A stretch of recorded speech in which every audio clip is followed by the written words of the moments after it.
Hi, all. Good afternoon. This is George, and we'd like to thank everyone for taking the time to being a part of the Fast Food and Cafe Convention Virtual Expo, which, as you all may know, is the first of its kind in the country.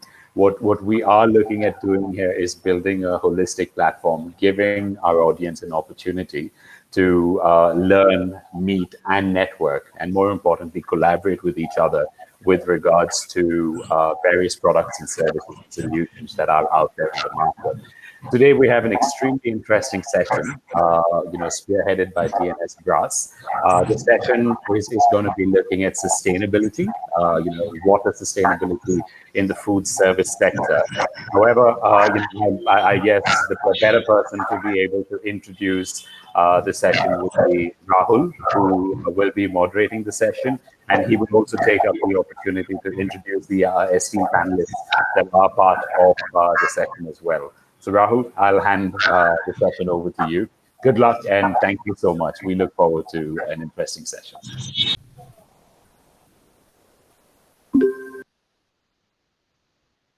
Good morning. Thank you, George, for having me as a moderator for this session. I'm honored to be a part of this esteemed panel here.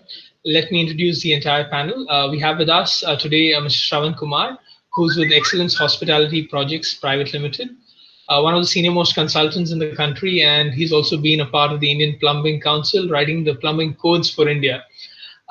We have with us Mr. Ketan Chandrana from Synergy Global, who happens to be the distribution partner for TNS in India. Not just that, Make in India in its true sense is actually done by his company. They do a lot of exports for companies across the world. We have Mr. Rajesh Chaudhary, who is the business development manager for TNS Brass in India and subcontinent. And something about myself, I'm Rahul Talwar, and I represent Rethink Hospitality Private Limited. Uh, Now, today's topic for discussion, as we all know, is the role of water in food service sustainability strategy vis-a-vis hygiene, conservation, and costs. So, let me start with a little bit of gyan early in the morning. I would call it early in the afternoon, rather, by letting all of us know something about water. Now, water is actually the elixir of life due to its importance in the life of living organisms. The source of water today is depleting, so we need to save the reserves and, as a matter of fact, leave something behind for the generations to come. Uh, I don't know if you've read the newspaper yesterday, but we in India are depleting our water reserves at a rapid rate. And it is said by 2030, our requirements would be double and our supply would be half. So that is something really alarming. And this brings us to the point of conservation and sustainability. Now, when I say water, the elixir of life, I'm reminded by one of the essays that I learned or read about back in school days, an essay written by Sir C.V. Raman, the Indian physicist and Nobel laureate, who discovered the scattering of light, which is more famously known as the Raman effect, where he talks about how water uh, has been a powerful influencer uh, in the life of humankind and in the rise of civilization. He's given a wonderful example of the Nile River back in that essay. Now, water is a very commonly available substance, which unfortunately we take it for granted in our life. Uh, Water actually is the basis of all life on planet Earth. Every animal, every plant, or human beings as us, we contain a large portion of our body which is contained as water. The moisture of the soil is equally important for plants and for trees. Now, when it comes to such important resources, it makes it even more important for us to conserve this resource and use it in the most right manner. Uh, the conservation and utilization of water is fundamental to human welfare. I wouldn't be wrong in saying that. And more so over, what has got a remarkable fact, which is it helps carrying stilt suspension or fine sand, as a matter of fact, which is carried by rivers, and the agriculture depends on this and the seasonal rainfall. As you all know, India has predominantly been an agricultural based economy, and we've been blessed with abundant resources of rivers. But unfortunately, in the last 30, 40 years, we've been very rude to Mother Nature. I wouldn't be wrong in saying that. So this brings us to the most important point, that the collection and utilization of water is really important. Uh, these uncommon properties are actually responsible for maintaining the plant and animal life and also human life on planet Earth. Uh, I think I would stop with my gyan there, the early afternoon gyan, and I would move to the session with my first question to the esteemed panel, to Mr. Shravan Kumar. Sir, when it comes to food service industry, what are the levels of sensitivity and awareness when it comes to water in our industry per se? So I think you're on mute. Sorry. Good afternoon to all of you, and thank you for allowing me to speak. It's a tricky question. The answer is yes and no. Our industry, that means the hospitality industry, especially the food industry, has been learning about the importance of water only recently. Till a few years ago, nobody really bothered about where the water is coming from, how much would it cost, and how difficult it is to get water, and so on and so forth. But the series of water scarcity that we have seen in different parts of the country, especially in the last 5, 6 years, year after year, in different cities, different parts of the country, has made one learn that yes, we are dealing with a very, very essential commodity. And the food industry, I think, is taking one step at a time. Even today, if you look at establishments in the lower end and the mid-lower segment of the market are really not in a position to understand the importance of water. Many other resources, but water is the least important resource as far as they are concerned. And this is more so in establishments which are operating out of rented and leased premises. At least the entrepreneurs who are setting up their outlets in their own piece of land are becoming conscious to the depleting groundwater table year after year and are taking some steps to see that water will be available to them for another few years, but not so with the case of tenants. Having said this, the brighter side is once the awareness and once the sensitivity is coming up, it is coming up in a very, very scientific manner. People are learning about how to harness water, how to utilize, how to discharge, and more importantly, how to reuse. I can say the past we should leave to be bright as far as the water is concerned. Thank you for those valuable insights, sir. Ketanji, I mean, you've been a partner for TNS in India. Now, what is your reading of, forget the food service industry? I mean, let's talk about larger projects and let's talk about even residential projects. Do you see that there is enough attention being given to water conservation?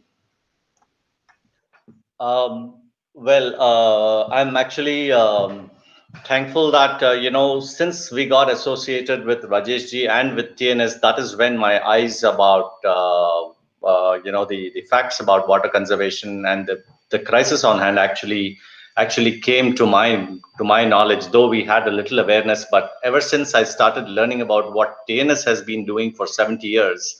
I was kind of surprised that this is so simple that our country, which is actually having one of the highest population density in the world and the fastest rate of depletion of our perennial rivers, especially if you look at the southern part of India, because the northern and the eastern part of India have the problem of abundance at times, and the situation is otherwise in those areas.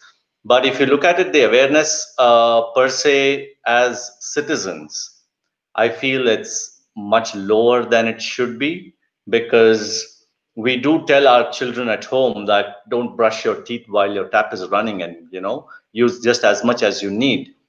But on the other hand, we find that when we ourselves, or the parents who talk about these things, when they themselves go out, I mean, you find that it's not being given as much importance. When you look at large projects, large residential projects or commercial projects, one of the very fundamental things that TNS has been focusing on, and one of the most the maximum amount of attention and R&D that TNS IC has been doing over the last 6 or 7 decades, is on reducing the flow rate of plumbing products.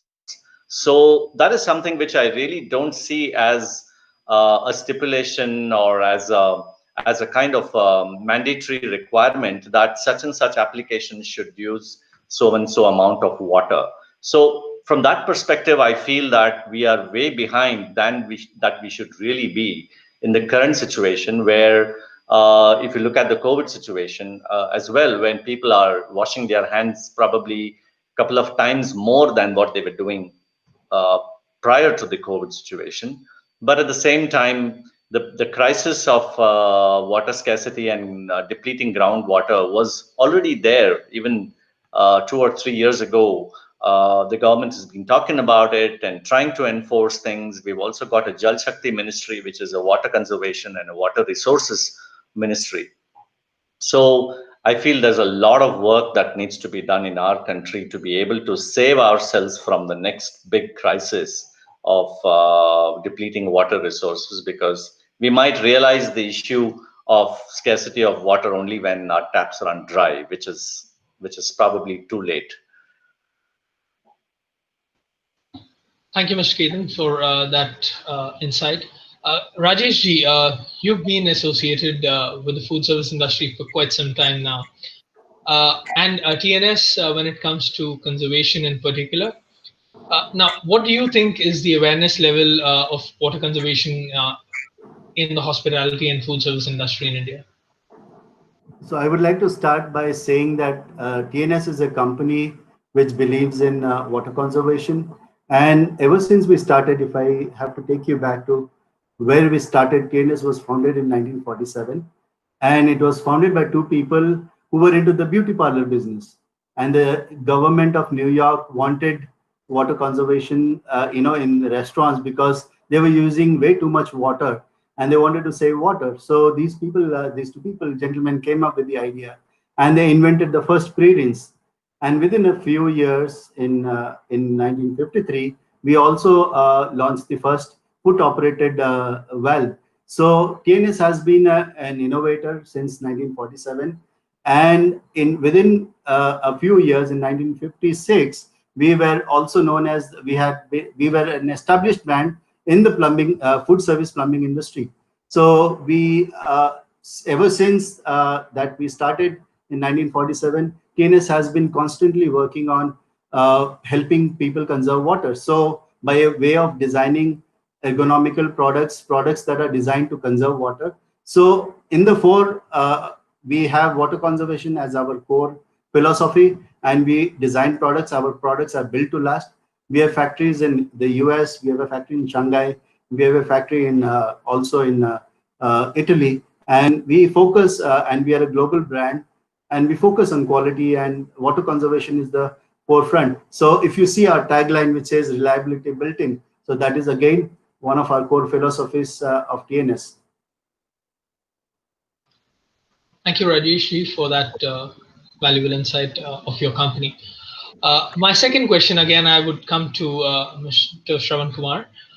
Sir, with the current situation of the current pandemic of COVID-19, which is, I would say, thankfully brought to focus the increased hygiene requirements and extensive hand wash, especially in the food service industry. Uh, is water conservation with hand wash also being given equal importance? There is a philosophical side to this question. Anything arising out of fear will not last long. So people are washing hands more frequently because they're scared of contacting COVID-19. Then the day the fear of COVID-19 goes, most of the people will go back to their own ways and means.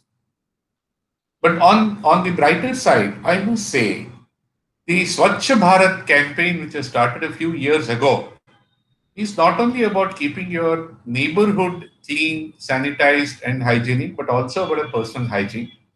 So there is a slight change in the lifestyles of people, and they are moving towards being more and more hygienic step by step. That is one part. In one of the panel discussions that I heard, Mr. Gurmeet Singh Arora, who's the chairman for the Indian Plumbing Association, he said if somebody has to wash their hands for 20 seconds under a running tap, it will be 2.5 liters. And if somebody is doing it for 20 times a day, they are consuming 50 liters of water extra every day. Now, having said that, unfortunately, this 50 liters of water which is washing down is filled with soap. It is extremely difficult to reuse this water, however efficient your water treatment or a sewerage treatment plant or whatsoever is. And unfortunately, this water which has got soap cannot even be used for landscaping or irrigation in its raw form as it is. So, on one side, yes, people are becoming more conscious about personal hygiene, but on the other side, they are harming more the nature. Now, the tail end connectivity for this will come into saying that now the sewage treatment plants or the water treatment plants or the water recycling plants, by whatever nomenclature you call it, we are looking at any used water being treated for a reuse by any nomenclature you call. Now they have to start becoming smaller and smaller and not confined to high rises and multi-storied apartments any longer. And you need to bring them even to one living unit, one house, one dwelling, one flat, one apartment, one bungalow. Then we are talking about this becoming very, very successful. Now, let me say a case study. Before this happened, in the peak summer of last year, before the summer, one of my friends approached me and said they have a serious problem in their house because their borewell dries up. What do we do? So it's just a standalone independent house of ground plus one and hardly about 2,500 square feet of a built up area. But then what we have also done is we made sure that we have installed the grease interceptors. We have also installed a micro level water treatment plant and see that the entire water that comes out of a clothes washing, dishwashing, and a kitchen and the grey water that comes out from your bathrooms is collected, it is treated, and it is put back into a borewell recharging pit. The only water which doesn't go into a borewell recharging pit is the black water coming out of your WC commodes and things like that. That is left into a municipal sewer there. Now, this has given a phenomenal success. This year, they did not have any problem with water. So, what I'm saying is, hygiene per se should not mean that we continue to abuse the environment, but along with teaching people that they need to wash hands, you should also teach them how to wash hands without wasting 50 liters of water per day or 2.5 liters for every 20 seconds. Once we do that, then we will get a result. So with this, I'm actually reminded of the legislation passed in the Tamil Nadu Assembly for rainwater harvesting, making it mandatory for rainwater harvesting across the city of Chennai because we had perennial shortage here a couple of years back, and that has helped recharge the groundwater table. And today we are also trying to conserve and restore most of our lakes in the city of Chennai. Whatever little we have, I would rather say. Now, Ketanji, do you think that we actually in India do we actually conserve water? May I interrupt? Sorry, sir. Sure, sir. May I interrupt? I am told Tamil Nadu is the first state in India to make water harvesting structures mandatory as early as late 1980s. True, Nobody has sir. got enforcement. People are waking up to voluntary installation of rainwater structures as well as stringent enforcement only now. But many states have taken Tamil Nadu as a role model as far as the rainwater structures are concerned. Sorry for interrupting. Please move on. Sure, sir. So Ketanji, it's a very generic question to you. I mean, do we in India uh, really conserve water? Well, I think the answer is kind of very obvious that there is some amount of awareness, but that awareness is not enough. That's the way I would probably put it. And the biggest consumers of water is not necessarily our homes, but mostly the large commercial establishments, the large hotels, the large food service establishments, be it an IT establishment or a large office structure or a large hotel or a commercial mall kind of a commercial establishment. So these are areas where are highly concentrated in terms of area that they occupy, but the occupancy is very high. And those are the areas where they would very, very rapidly, I wouldn't say quickly, but I would say rapidly deplete the groundwater and then start depending on the external sources. Maybe from the very day that they commence operations, they don't have enough water to even start their operations from the very first day. I believe some of these established from the very first day or even during construction, they don't have enough water and they have to get water from outside. So this has kind of become the norm, and people have kind of accepted this as a normal way of life without realizing the amount of carbon emissions that are put into by bringing water, by transporting water by trucks. That is another bigger problem. The issue of traffic on roads is again compounded by this issue, and at the same time you're still not having enough that you want to use. So how much is really enough is the question. It's not the question here as to how much is available. That is not being looked at. But on the other hand, we just tend to be using as much as we want to. And I wouldn't hesitate to use the word reckless over here, that we are actually recklessly using this precious resource. And the sooner we realize that we need to do something about it and be more conscious. I wouldn't even use the word awareness, because awareness is just very superficial. I think a very conscious effort and practice at all levels and all stakeholders of the society needs to be brought in order to make a difference. Otherwise, I think we are staring at at a big crisis. God forbid. Shravan sir, I remember sitting in one of your training sessions, and you were talking about water back then, and you gave us an interesting anecdote about the actual percentage of water available on Earth that's fit for human consumption. Could you throw some light on that as well, sir? Yeah, sure, I'll do that. But let me go back to Tamil Nadu. Tamil Nadu had one of its worst floods in the year 2015, and it set a lot of records. It set a lot of records. The publication of the Hindu newspaper got stopped for the first time. The airport had to shut down, and the government had to operate the defense airstrip to evacuate people, and so on and so forth. For several days, there were floods. But in the year 2019, which was 3.5 years later, exactly 3.5 years later, a lot of multinational corporations and transnational corporations have shut down their offices, buildings for their employees and said, you work from home because we don't have water in the office. Now, that is one. Now, if you get back into that, of the entire water which is present on the surface of this universe, the interesting fact is this water is always around the universe in some form or the other. Either it is there present as an iceberg or an ice mountain or an icicle somewhere, or it is available in a liquid water form, or it is available in a vapor form in terms of clouds.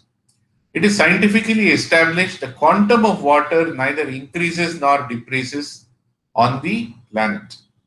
The problem is with the access to the water, and then what are we doing to the water?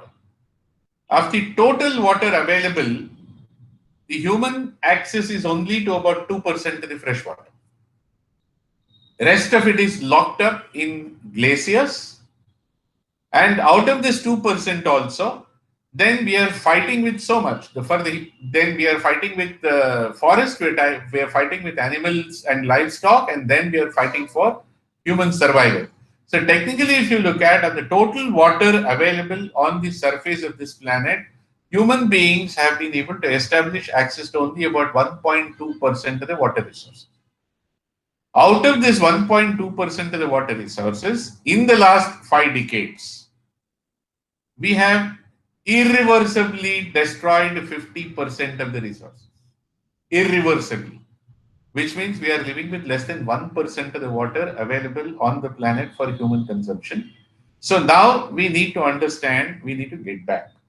How we get back, like you recalled Sir C.V. Raman, I am recalling an interview that was given by Alfred Hitchcock in the year before he passed away. He made a statement to a journalist in an interview. He said, science has progressed enough that any further continuation will take the human race backwards. I take the words of Mr. Ketan, who said a little while ago that we have to start unlearning. We have to start unlearning how to abuse water, how to misuse water, how to be irresponsible water, and then start giving respect to water. That is the only way that we will still have water for our children. Otherwise, as he rightly said, the days are going to be scary. Thank you, sir. That should actually put us all into a serious thought about conserving water. Uh, Coming over to when we do when we build projects, do we actually talk about cost of water alone, or do we also talk about the cost associated with power, that is for pumping water or to treat water, and for sewage treatment? Is all this being tracked? The question is to you, sir, Shan sir. Yeah. Now, take the case of Hyderabad. Hyderabad water is from three different rivers, that is Manjira, Krishna, and Godavari. We had a river called Mosi, which is no longer capable of giving potable or usable water. It is reduced into an open drain line for all the residual water. This carries off towards Suryapet, and by the time the groundwater gets into Suryapet. So, the water that comes from three rivers, in spite of it, Hyderabad city population has been conditioned for the last 2 decades to get 2 hours of water on a municipal water line every alternative day. That is what we've been conditioned. That is one part. But the better thing is the Hyderabad Metropolitan Water Supply and Sewerage Board, in particular, and the government of the state in general, has woken up to this reality quite early. Since you mentioned about projects, let me tell you, there is already a rule in Hyderabad city that large construction projects which fall into category B of the environmental ministry. Category B, as you're aware, if any built up space of more than 20,000 square meters cannot use groundwater or municipal water for construction activity. They have to buy treated sewage water, which is made available at a very, very affordable price by the Hyderabad Metropolitan Water Supply Board. They just charge 450 rupees per 1,000 kiloliters. So you are not allowed to use your bore water for construction in Hyderabad city any longer. Number one. Number two, few of our clients, when we do our work, when we work our project costing, we take the cost of extracting groundwater and discharging into the municipal drain vis-a-vis purchasing this treated sewerage water from the municipal corporation. And we have been able to establish beyond a doubt it is economical to purchase treated sewage water instead of depleting the groundwater resources for the purpose of construction. It has been a tough task. It has been a tough task, but in the last few years, more and more people have started listening to us. Now, one of the first things that we establish on any large project sites is to create a huge sump. Initially, the fire reserve sump itself is constructed. We use that sump for storing and using the construction related water. And subsequently, it is handed over to the engineering department as a fire reserve sump and so on and so forth. So the sensitization at the macro level is much more than at the micro level. But one by one, people are getting into the act. Now, let me go back one step to the food service industry per se. In a large kitchen that we set up uh, here nearby, which is supposed to be serving about 12,000 meals a day. And of course, there's a dining hall of almost about 800 seats, no, 1,200 seats in the same premises. So it is a central kitchen with a dining hall there, dining hall made into different themes or whatsoever. But overall seating capacity is 1,200. Overall dining capacity is about 12,000 meals a day. We made a facility. We have very successfully convinced our clients to go in for using only treated sewage water for the entire dishwash and the entire pot wash application. And we have given them volumetric data and what is a payback period of investing into treating the discharged sewage water to a grade that becomes fit enough for dishwash and pot wash. Now, this has become a benchmark project for some of our other clients who are also looking at establishing similar things. That is one story. Another story, of course, we have not done, but we have done some value engineering in this project, is a kitchen, one of the kitchens set up by Akshaya Patra of ISKCON in a place called Kokapet in Hyderabad. They have few kitchens around Hyderabad. That is why I'm specifically mentioning Kokapet. That is where about 1 lakh meals are made every day. Every drop of water that comes out of their kitchen is reused. Nothing goes into a municipal drain line. As a matter of fact, that site doesn't have a municipal drain connection at all. This is the level of sensitization that we can do to clients, and people are learning one by one. It is difficult, but what is required is if you go there as a consultant and tell them this is what we want, they will not accept it. What you need is raw data. You need to have data pertaining to what is the cost of acquisition of water, what is the cost of treatment, what is the cost of investing in a water treatment, what is the payback period. You give this data, you make a techno scientific presentation to the clients. By and large, clients will listen. And now we also see in this part of the country, people schedule their construction programming in such a way that not much of construction happens in peak summer, where the availability of water goes down and the price of even acquiring water goes very, very high. So the construction actually starts after summer gets over and it goes on till the next summer picks up. And at that time, the major construction takes a halt, and then the interior work will start. Fit outs, interior work, everything happens for those 3-4 months of the summer, and then the construction will resume after the summer gets over. So this kind of a sensitization, this kind of an education, this kind of a knowledge is becoming very, very helpful at a macro level. So again, another question for you. When we conceptualize projects, uh, is the consumption of water also budgeted into operating cost? Now we spoke about project cost. Uh, is it also budgeted in terms of operating cost? Is my question.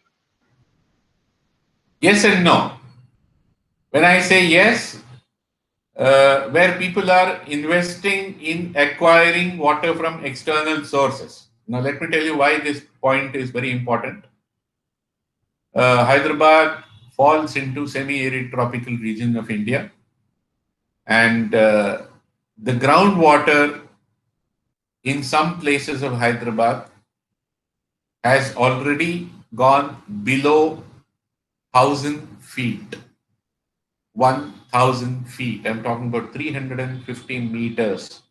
So there it doesn't make any sense to go in for any more extraction of a groundwater. So you need to procure water. So in projects wherever procurement of water is envisaged right from the day one, then the cost of water, including all ancillary costs. When you procure water, you don't know where the water is coming from. So when you procure water, you're talking about a primary storage, then you're talking about a water treatment, and then we're talking about a secondary storage, and then we're talking about a water discharge. So all these components are captured at their cost, not only at a capital level, but also at an operating level in projects which are established depending on external water sources. But luckily, we also have a lot of projects which come on excellent groundwater tables. So there, the promoters really do not care for them. They say, at least for the next 10 years, I don't need to worry about that. So let that not be a hindrance, or let that not be a cost component to be captured. So the answer is yes and no. But the mindset of the people will change when the lending institutions start insisting on the cost of water as one of the factors to be presented in their project cost document or in the.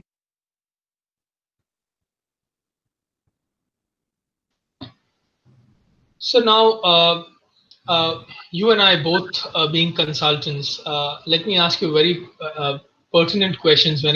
Pertinent question coming over to kitchen. When we talk about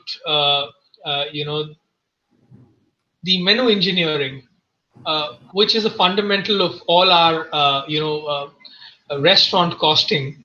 Uh, in the engineering matrix, do we actually does a chef actually take into consideration the cost of potable water in the overall food matrix, or is it treated as a part only in the engineering component of the entire structure?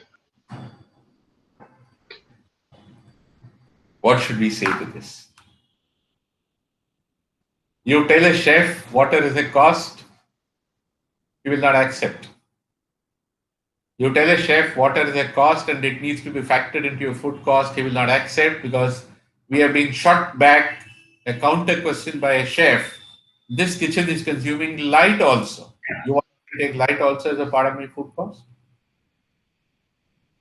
But chefs who have worked in areas where water has always been a scarce commodity have appreciated this, and now they are getting ready to include water as one of the ingredients or the raw material while computing the cost of the food. But in practice, we are yet to find this. They agree, yes, water is a cost, but I am yet to see water being built into the food cost on a strong fundamental level. Not yet. They say no, not yet. Later today, we have a site inspection where we are discussing about this with a chef for a large bakery and confectionery. We still have to see how they will accept. Ketanji, would you like to add something here? Yeah, my research basically shows that coming specifically to the food service industry in any given kitchen, whether it's a restaurant or a large kitchen or central kitchen, or regardless of any food service operation, internationally, not just in India, internationally, the yardstick or the commonly known fact is that whatever water goes into a kitchen, at least 80% of that water goes into washing, and less than 20% of the water actually ends up in the food. So I think what's really relevant here is to play the 80-20 rule and look at, if you can save 50% of that 80%, which is not ending up in the food and only being used for washing, and that is the operation which is done by people who are mostly contract laborers or people who are unskilled, and whom you cannot educate, whom you cannot tell this is how much you need to use. So it's only the plumbing devices which are actually deployed there or installed there can actually control the amount of water you can use for washing and cleaning, because that is where the majority of the water actually goes down the drain. And looking at the operating cost of a project, it's that 80% of water which is actually being pumped, goes up into your tank, comes down. So there's power being used to pump that 80% of that water. And that's the same water which is the dirty water, which again ends up in your sewage treatment plant. So if you look at the entire loop of what starts from the source of water, what ends up, and then what is used, and then finally what goes back into your sewage treatment plant, this entire cycle, actually has to be looked at. And I'm always a fan of plugging the problem at the root. You find the root cause of the problem is the amount of water that's being used. So the more you use, the bigger problem you have, bigger sewage treatment plants you need, more maintenance of the sewage treatment plant is required. It's all because you're only putting more water down the drain. So looking at it realistically in a kitchen operation, I would really not be worried about that 20%. And I think this should be ringing bells to all our attendees for this event, because the fast food industry, there every rupee saved is every rupee earned, and in the fast food industry they go into these finer matrix more precariously. Uh, Now, when we talk about plumbing, what is the right balance? We all know that probably all the fixtures and fittings that come into a project is less than 1% of the entire project cost. But what is the right balance? Is it optimal capital expenditure versus low operating cost? I mean, what would be the right sense of putting it forward? Shaman sir?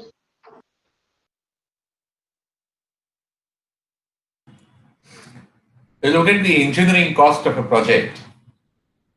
Plumbing other than fire, plumbing other than fire will take approximately about 15% of the total engineering cost or the total infrastructure cost of the project. But then during operation, if you look at the number of complaints you receive, more than 60% are plumbing related. More than 60% are plumbing related complaints. You won't have so many complaints about electricity. You won't have so many complaints about HVAC, but you will definitely have complaints about plumbing. Now, to counterbalance this, what we need to do is we need to enhance the degree of efficiency of plumbing infrastructure. That will come with one, enforcement, second, voluntary investment. Enforcement, yes, it is coming up. National Building Code keeps on talking about improvements. There has been a tremendous improvement between National Building Code 2005 and 2016 as far as the plumbing, public health, and engineering. And in 2016, even the solid waste management is also been included in the plumbing category in the National Building Code in 2016. So then we are all talking about low flow apparatus, we're talking about water hammer arresters, we're talking about sewage treatment plants, we're talking about water treatment plants. A whole plethora of stipulations are now being brought in by the National Building Code 2016. But as we are aware, it is only a recommendatory document, it's not a mandatory document. The municipal corporations or the municipal bodies from across the country will pick up their building bylaws from them. So one is at the enforcement level, you'll have to start telling what needs to be essentially done, number one. Number two, it has to be checked, which means now the project promoters, the new projects which are coming up will need to look at plumbing with an entire new look and give its due importance. If 60% of complaints are coming on the plumbing front, then you have to enhance your investment from 15% to at least 16, 17, 18, and 20%.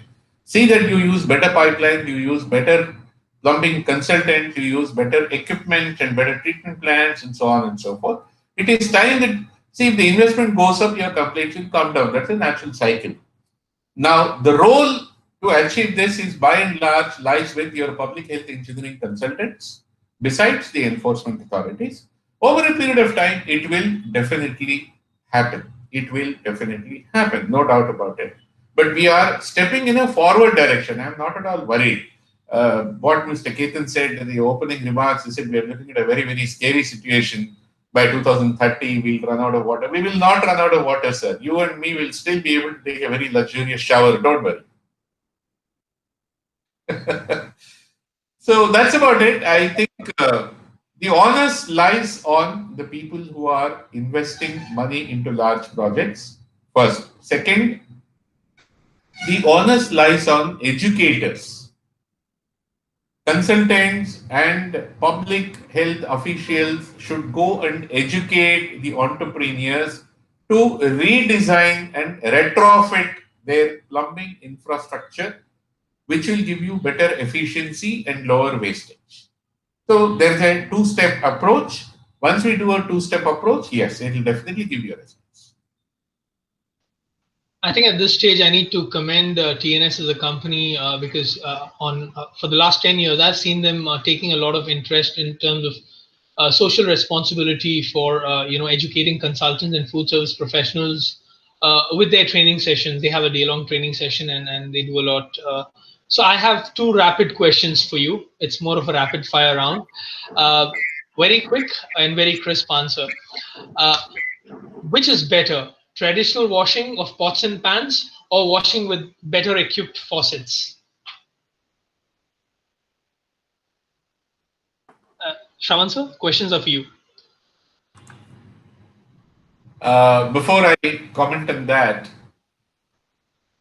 long time ago, maybe about a decade ago, more than a decade, project in Guwahati. So that used to take me to Calcutta quite frequently. And I used to travel on the streets of Calcutta just for the heck of it when I had a break in between two flights or whatsoever, just for the heck of it and travel. And again, about 6-7 years ago, we have done a project in Jamshedpur. So again, it used to bring me to Calcutta quite frequently. One element that I have noticed, which has remained unaltered, is what is known in Calcutta's municipal corporation language as a public stand post. That means your public taps, which are on the roads of Calcutta. I'm sure they are present all over the country in all places, but then these are more noticeable in Calcutta. The very strong, very sturdy pipes which are just emanating out of the ground, and there is water coming out of the tap 24 hours a day for the simple reason it is a pipe with an open end and there is no tap or a faucet to close. Now people wash themselves, people wash clothes, people wash utensils, people wash bullock carts, people wash trucks, and people live by the side of this public stand post. What we have seen over a gap of 1 decade and aroused a little curiosity, we asked some people, why is that there is no tap here? Why is that there is no mechanism to shut down this water when there's nobody to use? Right? Now, we were pleasantly surprised when we found an answer. Somebody told, he said, this water comes from river Ganges. And no human being will dare stop the flow of river Ganges. So whether you use or you don't use, this water is flowing and this water goes back into the other river of Calcutta as a rainwater or a sewage water. So as long as the public mindset remains like this, gentlemen, you install a great water saving faucet of TNS at a phenomenal price. Of course, value for money is there. We have personally experienced at a phenomenal price. Let me assure you that faucet will remain on the wall and people will use water from a nearby hose pipe and they will continue to do their pot wash, scrubbing their vessels on the floor. In a hotel industry language, if you give a decent pot wash facility, people will still want to use what is called the Bada Mori. Before even you give them an apparatus, before even you make them invest in that infrastructure, please educate them, number one. Number two, please tell the operators of these food service establishments to get appropriately skilled manpower. You don't give them appropriately skilled manpower, sir. The faucet which projects out of a wall, instead of being used as a faucet, that will become a hanger. Fellows will put their hose pipes there. Fellows will put their clothes there. Fellows will put something else there. So while you are investing in the infrastructure, please make sure you are investing in educating the people. Only then you will get the result. And the answer to your core question, what is better? Of course, pot wash or a dishwash with better water saving devices like a TNS faucet is always better. It's an obvious answer. So the second question is, like energy meters, do we also see water meters in place in today's projects? They're already mandatory in this part of the country, sir. I'm not aware of many other places. They're already mandatory for any residential community which has got more than 200 apartments here. Water meters are mandatory, number one. Number two, water flow from the central water tank or a overhead water tank or a hydropneumatic system, whatever, into the individual apartments is metered. And based on the size of the apartment, they have calculated what is the occupancy matrix. For example, if you have a 2-bedroom apartment, you may have one couple with 2 children, they take about 4 people, and so on and so forth. There is an occupancy matrix.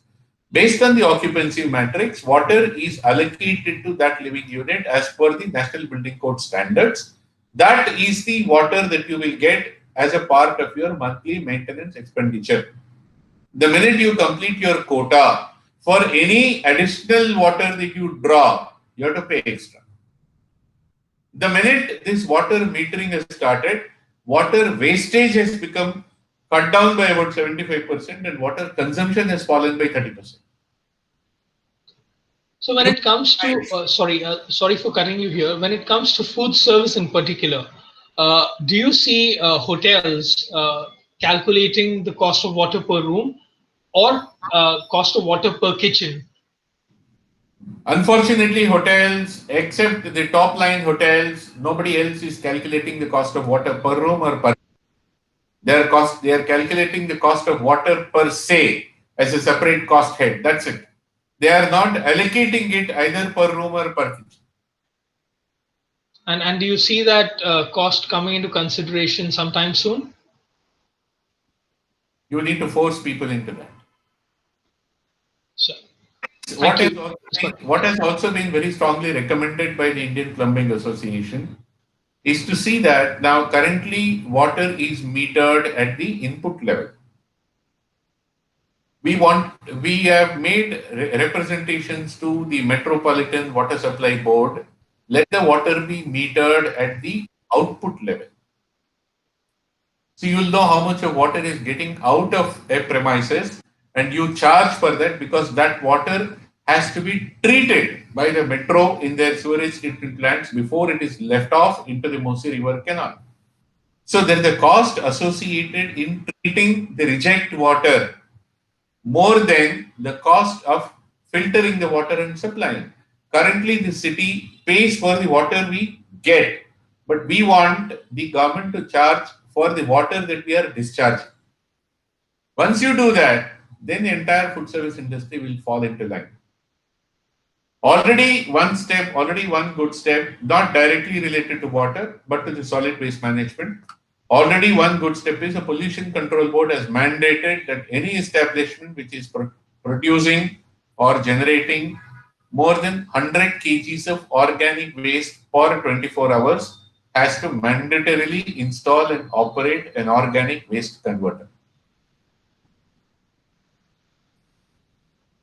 Of course, having a sewerage treatment plant is mandatory to get a 3-star classification. True.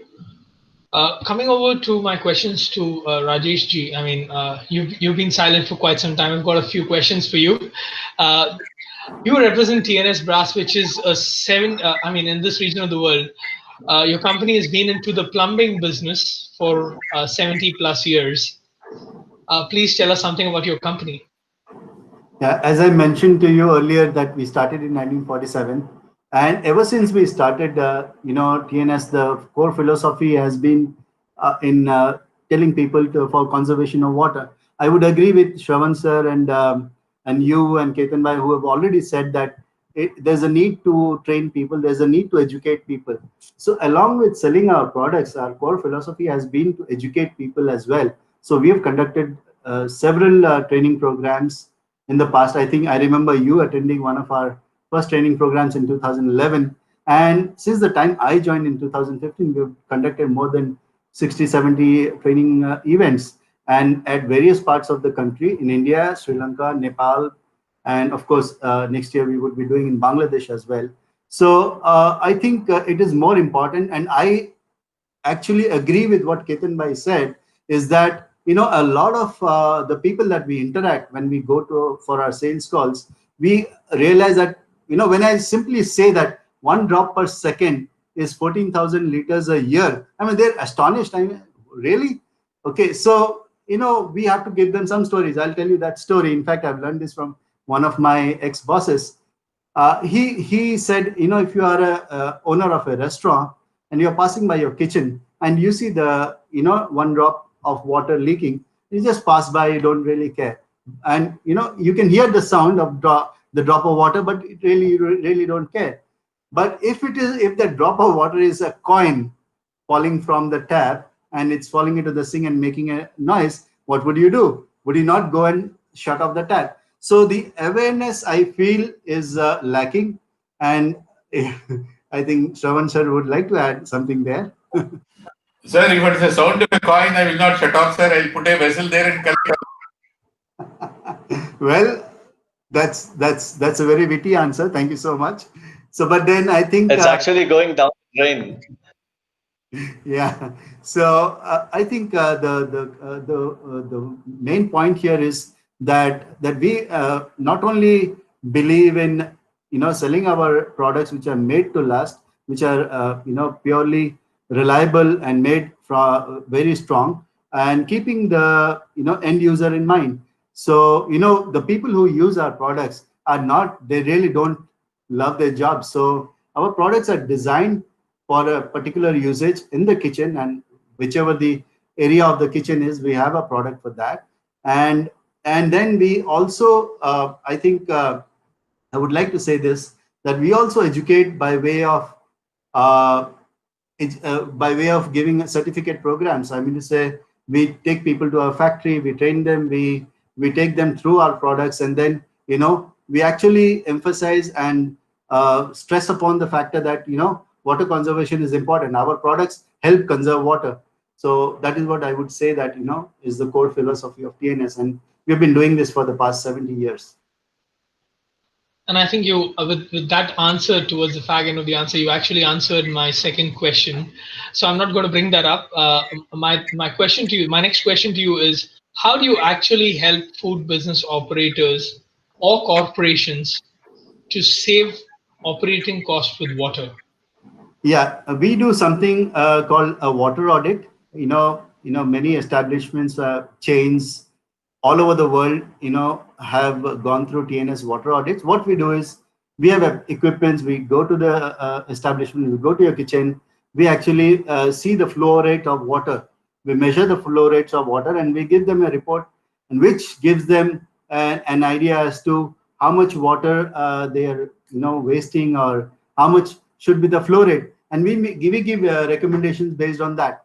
So I think I would say that this helps them in identifying which are the areas they need to have the right kind of equipment, the right kind of faucet. And I have seen that many of the places where they feel and they say that I think they've not realized that so much of water they have been wasting. So I would say an example. I was in Nepal, Kathmandu, in a hospital. I was doing this water audit, and then they said, no, we are not wasting water. We have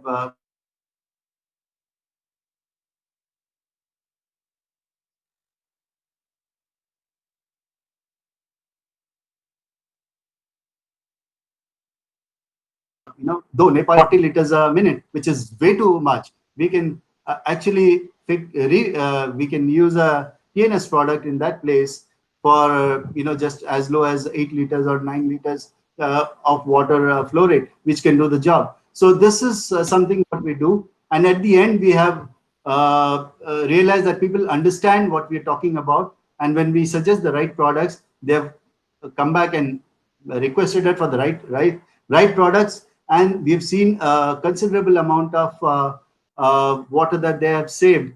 I think Ketan bhai can add a little bit of this of the audits that we have done in Bangalore and elsewhere. We cannot name a few customers, but then yes, Ketan bhai can add a little bit to one particular example, Ketan bhai, that we did a five-star hotel, maybe a seven.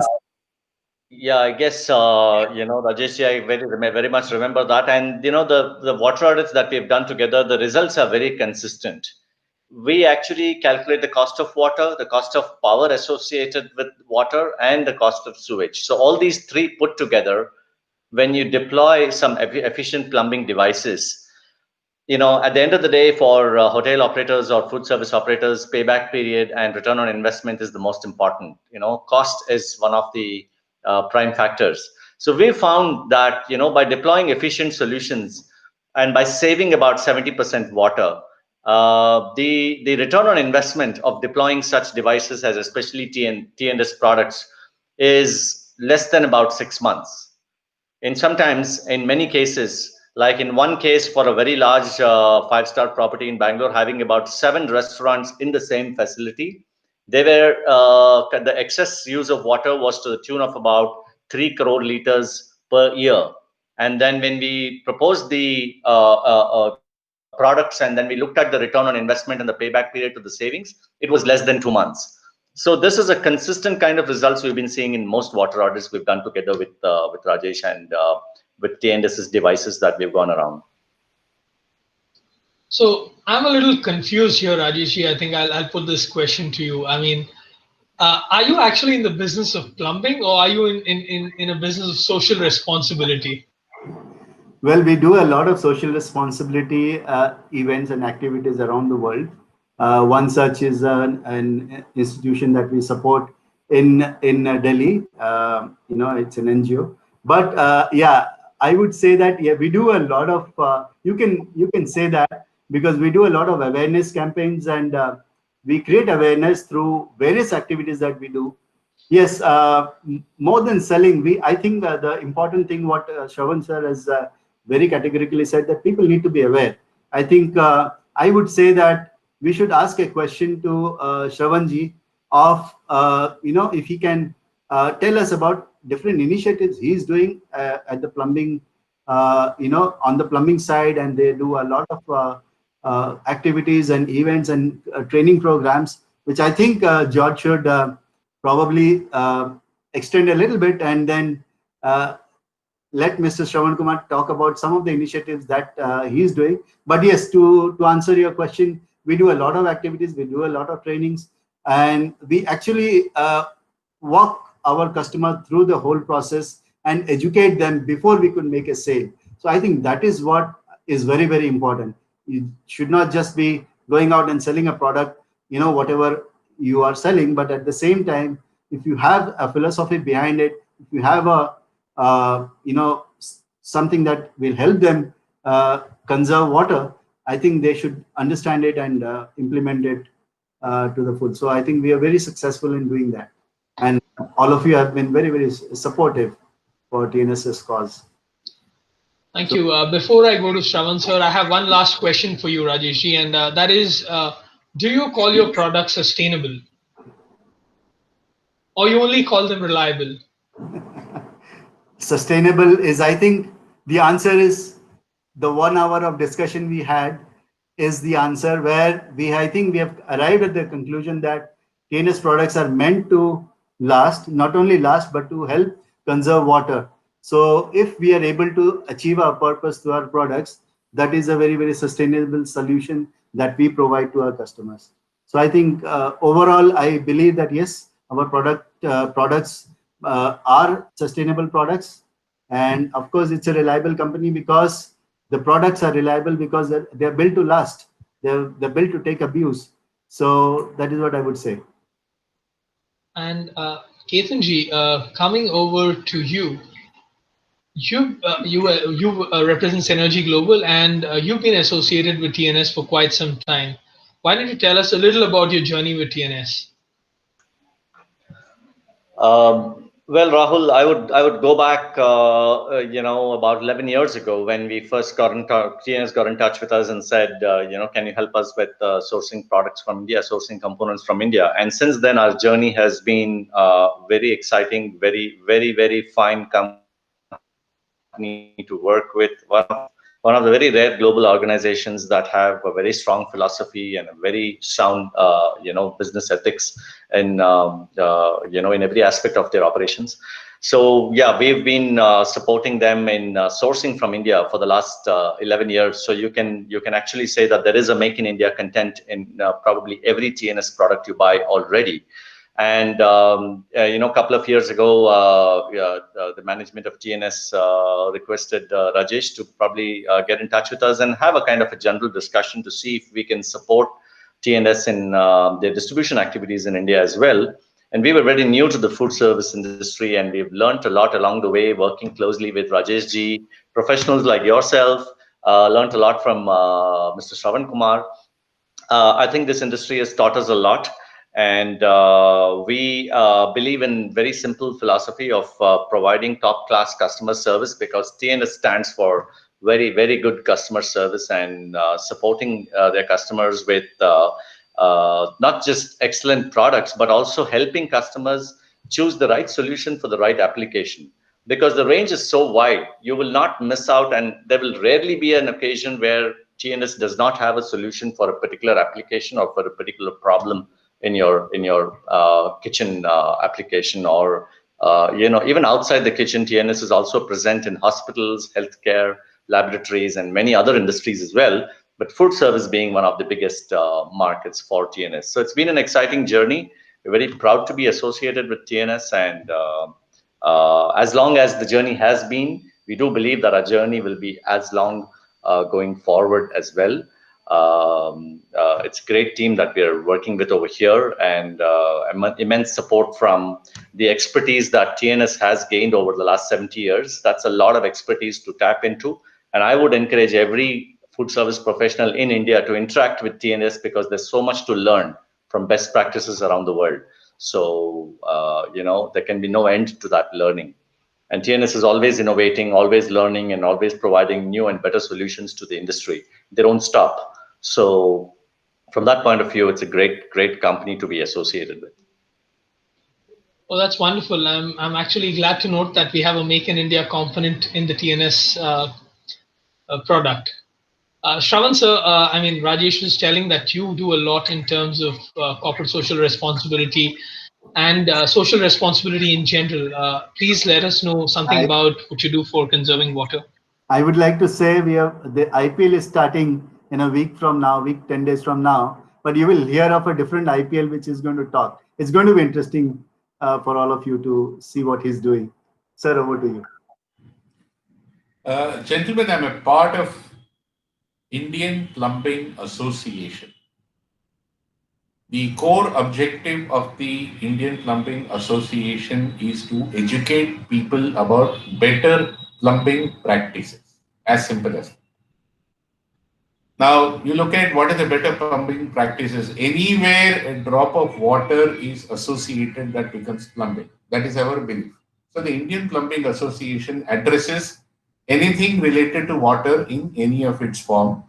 And the way that association has been doing is by bringing in better education, transmission of this education, dissemination of knowledge to everybody, because everybody uses water. Now, each year the association takes up a different theme. The theme for 2020 is I Save Water. That means every individual is working towards saving water in their own way. There are some core campaigns which are given by the association, but beyond that, every individual is encouraged to save water. One objective that has been taken is every core working committee member of the Hyderabad chapter will work towards saving at least 1 crore liters of water. 1 crore liters of water per core working committee member of our Hyderabad chapter. We have about 11 of them. So we're talking about 11 crore liters of water. That is one. Now, since Rajesh mentioned about IPPL, I'll talk about this. Started a few years ago. This stands for Indian Premier Plumbing League. Now, what we do is we educate people. There's a publication that is being brought by in the Indian Plumbing Association, which talks about a dozen core plumbing related subjects. We're talking about hot water systems, we're talking about sewerage systems, we're talking about water treatment, we're talking about water saving devices, we're talking about so on and so forth. The entire thing has been divided into 12 different chapters. Syllabus has been written down by our senior most experts, and this is transmitted to the participants. We take in teams of two each, out of which at least one should be competent to read and understand a working drawing. There is no other criteria. So we take teams of two each, and this entire program is conducted on weekends. Now, depending upon the convenience of each city, in Hyderabad, we do on Saturday, half a day post lunch. Delhi last year had done it for 6 full days, 12 sessions spread over 12 full days. Now we are talking about this program being done in every chapter city of Indian Plumbing Association, Hyderabad. So we are talking about more than 20 chapters.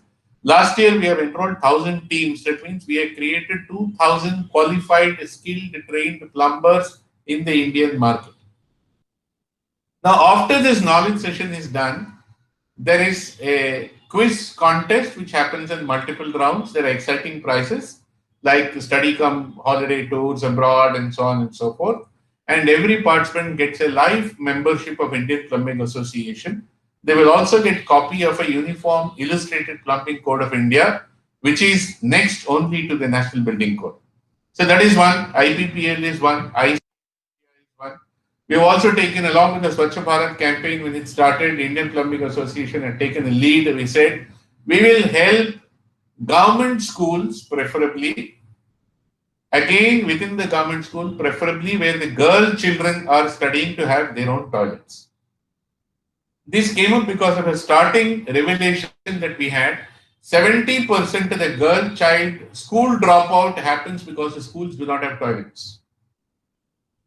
So we have taken up this cause. All the chapter cities of Indian Plumbing Association have pitched in. We started giving them expertise. We started helping them mobilize the material. Now I'm very proud to say a few organizations like people who manufacture plumbing fittings, who manufacture commodes and Orissa pans and pipelines, they've come forward. One company, I don't want to name here, but one company, they said, any number of toilets anywhere in India which are being built under this campaign, we'll give our products free. The only effort that the recipient will have to put forward is to go to the nearest stock point to pick up these entire pipes and use it.